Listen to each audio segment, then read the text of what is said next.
बिस्मिल्लाहिर्रहमानिर्रहीम। अस्सलाम वालेकुम। एक सहेली ने दूसरी सहेली से पूछा कि बच्चे की पैदाइश की खुशी में तुम्हारे शौहर ने तुम्हें क्या तोहफा दिया।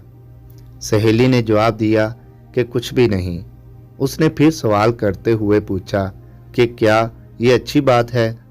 क्या उसकी नज़र में तुम्हारी कोई कीमत नहीं? लफ्ज़ों का ये जहरीला बम गिराकर वो सहेली दूसरी सहेली को अपनी फ़िक्र में गलतों पेचां छोड़कर चलती बनी। फिर जब थोड़ी देर बाद ज़ोहर के वक़्त उसका शौहर घर आया तो उसने अपनी बीवी का मुंह लटका हुआ देखा। दोनों का झगड़ा हुआ, एक दूसरे को लानत भेजी, मारपीट हुई और शौहर ने उसे तलाक दे दी। जानते हो मसला कहाँ से शुरू हुआ? जी हाँ, उसी फजूल जुमले से जो उसकी अयादत करने आई हुई सहेली ने कहा था। इसी तरह जैद ने हामद से पूछा, तुम कहाँ काम करते हो? हामद, फलां दुकान में। तुम्हारी महाना कितनी तनख्वाह देता है? हामद, 18,000 रुपये। जैद, 18,000 रुपये बस? तुम्हारी ज़िंदगी कैसे कटती है इतने पैसों में? हामद गहरी सांस खींचते हुए, बस यार क्या बताऊं। मीटिंग ख़त्म हुई। कुछ दिनों के बाद हामद अब अपने काम से बेजार हो गया और तनख्वाह बढ़ाने की डिमांड कर दी, जिसे मालिक ने रद्द कर दिया। नौजवान ने जॉब छोड़ दी और बेरोजगार हो गया। पहले उसके पास काम था, अब काम नहीं रहा। एक साहब ने एक शख्स से कहा जो अपने बेटे से अलग रहता था, तुम्हारा बेटा तुमसे बहुत कम मिलने आता है, क्या उसे तुमसे मोहब्बत नहीं? बाप ने कहा, बेटा मसरूफ़ रहता है, उसके काम का शेड्यूल सख्त है, उसके बीवी बच्चे हैं, उसे बहुत कम वक़्त मिलता है।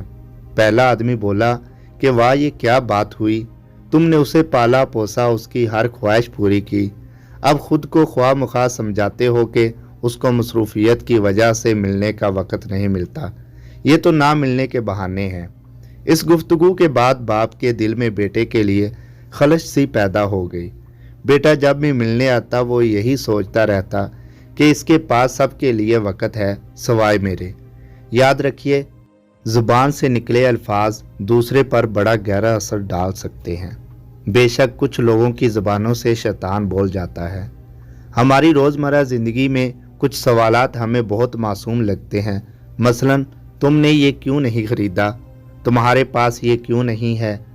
तुम उस शख्स के साथ पूरी ज़िंदगी कैसे चल सकती हो? तुम अपनी ज़ुबान दराज बीवी के साथ कैसे गुजारा कर रहे हो? तुम्हारी इतनी सी तनख्वाह में कैसे गुजारा हो जाता है? तुम्हारी सास ही ऐसी होगी। इस तरह के कई सवाल नादानी में या बिला इरादा पूछ बैठते हैं, जबकि ये भूल जाते हैं कि हमारे ये सवाल सुनने वाले के दिल में नफ़रत या मोहब्बत का कौन सा बीज बो रहे हैं। आज के दौर में हमारे इर्द गिर्द या घरों में जो फसाद हो रहे हैं, इनकी जड़ तक जाया जाए तो अक्सर इसके पीछे किसी और का हाथ होता है। वो ये नहीं जानते कि नादानी में या जानबूझकर बोले जाने वाले जुमले किसी की ज़िंदगी को तबाह कर सकते हैं।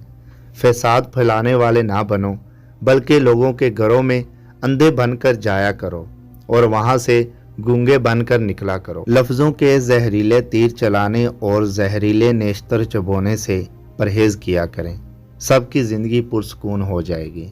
समी वॉइस को सब्सक्राइब करना मत भूलें, लाइक करें, शेयर करें और कमेंट सेक्शन में अपनी राय का इज़हार ज़रूर करें।